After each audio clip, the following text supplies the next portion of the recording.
بسم الله الرحمن الرحيم نحمده ونصلي على رسوله الكريم أما بعد فأعوذ بالله من الشيطان الرجيم بسم الله الرحمن الرحيم إن الصلاة كانت على المؤمنين كتابا موقوتا صدق الله العظيم وقال النبي صلى الله عليه وسلم سووا صفوفكم اگر اگلی صف میں جگہ ہوتے ہوئے دوسری صف بنانا، اس کے بارے میں کیا فرماتے ہیں؟ یعنی اگلی صف جو ہے جماعت کھڑی ہو چکی ہے اور آگے صف جو خالی ہے اور پیچھے آنے والوں کے لیے کیا حکم ہے؟ اکثر یہی تجربہ ہوتا ہے کہ دائیں طرف خالی رکھی جاتی ہے اگر ایک صف پوری نہیں ہوئی ہے، پہلی صف مثال کے طور پر، اور اکثر وہ کوشش کرتے ہیں کہ دائیں طرف زیادہ کھڑے ہوتے ہیں، تو برابر کھڑا ہونا چاہیے دونوں طرف، دائیں بائیں دیکھ کے نمازیوں کو، امام کو بھی ہمیں خیال کرنا چاہیے کہ دائیں بائیں برابر کھڑا کریں۔ اور تھوڑا سا بعض دفعہ اگر ایسی صورتحال ہو کہ دائیں طرف ایک ہی دروازہ ہے اور ایک ہی راستہ ہے آنے جانے کا، تو دائیں طرف والے تھوڑی سی قربانی کر کے بائیں طرف زیادہ کھڑے ہوں، تاکہ جو باہر سے آئیں گے تو وہ ڈائریکٹ جو ہے وہ کوشش کریں گے جلدی آنے کی، جلدی شامل ہونے کی۔ اصل میں تو ایسا بھی نہیں کرنا چاہیے، مسجد میں آہستہ چلنا چاہیے، ادب سے رکعت رہتی ہے تو رہ جائے، مسجد کا ادب بھی ملحوظ خاطر رکھنا ہے، ٹھیک ہے جی، مسجد کا بالکل ادب کا بھی خیال کریں، اور آرام سے رکعت رہتی ہے تو آپ دوسری رکعت کا انتظار کریں یا رکعت میں شامل ہو جائیں، لیکن رکعت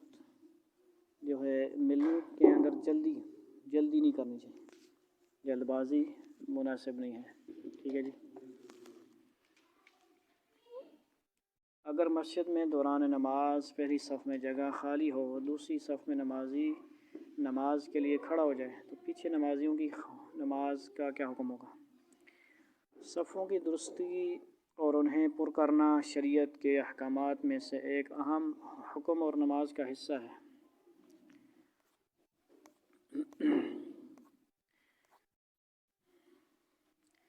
نبی کریم صلی اللہ علیہ وسلم نے صفوں کے درست کرنے کو نماز کی تکمیل قرار دیا ہے اور اگلی صف میں جگہ موجود ہوتے ہوئے پچھلی صف میں کھڑے ہونے سے منع فرمایا۔ اس لیے جب تک اگلی صف میں جگہ موجود ہو دوسری صف نہ بنائی جائے،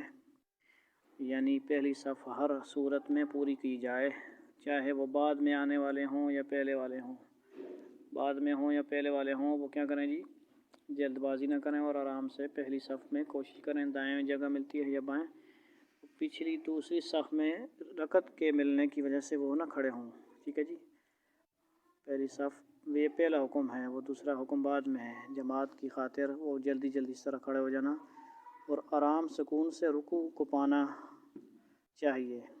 ٹھیک ہے جی۔ رکوع پورا نہیں ملا، رکوع سے امام اٹھ گیا تو پھر اس کی وہ رکعت شامل نہیں ہوگی، اس کا بھی خیال کیا جائے۔ اس لیے جب تک اگلی صف میں جگہ موجود ہو دوسری صف نہ بنائی جائے، اگلی صف میں جگہ کے موجود ہوتے ہوئے دوسری صف میں کھڑا ہونا مکروہ ہے۔ البتہ پچھلی صف میں کھڑے ہونے والوں کی نماز ہو جائے گی، ٹھیک ہے جی، صف میں تو ہو گیا، کھڑا ہو گیا تو نماز تو ہو جائے گی۔ فتاوی شامی میں یہ انہوں نے لکھا ہے جی۔ ایک دوسرا مسئلہ یہ ہے کہ اگر نماز میں اگلی صف میں جگہ خالی ہو تو اس جگہ کو کس طرح پر کیا جائے؟ عام طور پہ ہمارے ہاں اس طرح کی کوئی ترتیب نہیں ہے، ہمارے ہاں کوئی اس چیز کا خیال نہیں کیا جا رہا، ٹھیک ہے جی، ہمارے ہاں جو ہے اس چیز کو نہیں بتایا جاتا، نہ کوئی خاص اس پہ عمل ہے، لہذا بہرحال پھر بھی مسئلے کی جو ہے تحقیق ہونی چاہیے، پتہ ہونا چاہیے اس صورت میں کیا کیا جائے۔ مثلاً لاپرواہی زیادہ آج کل، پہلی صف میں ہی لوگ کھلے کھڑے ہوں، اتنے کھلے ہوں کہ پہلی پورے ایک بندے کی جگہ خالی ہے، پیچھے اب ایک بندہ کھڑا ہے، اس میں کیا کہتے ہیں جی؟ دوران نماز صف میں جگہ بغیر کسی کے صف سے نکلے ویسے ہی اتنی خالی ہو جائے کہ پیچھے والے نمازی کے لیے گنجائش بن جائے، پچھلی صف سے کیا نمازی اگلی صف میں جا سکتا ہے، یا یہ حکم کسی نمازی کے وضو ٹوٹ کر جگہ خالی ہونے کے بارے میں ہے؟ اگر اگلی صف میں جگہ خالی ہو تو حکم ہے کہ پچھلی صف کا نمازی آگے چلا جائے، تو کیا پچھلی صف کا نمازی آہستہ قدموں کے ساتھ آگے رہے گا یا ایک قدم چلنے کے بعد تھوڑا رکے گا، پھر آگے ہوگا، یا جیسا کہ بعض علماء سے سنا ہے کہ چلنے کے درمیان تھوڑا توقف کرے، رکے یعنی ٹھہرے۔ ایک منٹ جی، تھوڑا سا ویٹ کریں۔ تکبیر تحریمہ کہنے کے بعد اگر نمازی اگلی صف میں جگہ خالی دیکھے اور اس جگہ کو پر کرنے والے اس کے علاوہ کوئی اور نہ ہو تو نمازی کو آگے بڑھ کر خلا کو پر کرنا چاہیے، چاہے کسی نمازی کے نکلنے سے جگہ خالی ہوئی ہو یا بغیر نکلے ہی صف میں جگہ بن جائے۔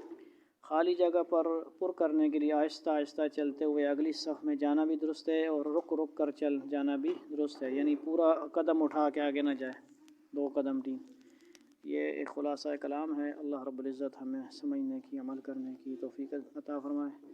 السلام علیکم ورحمۃ اللہ وبرکاتہ۔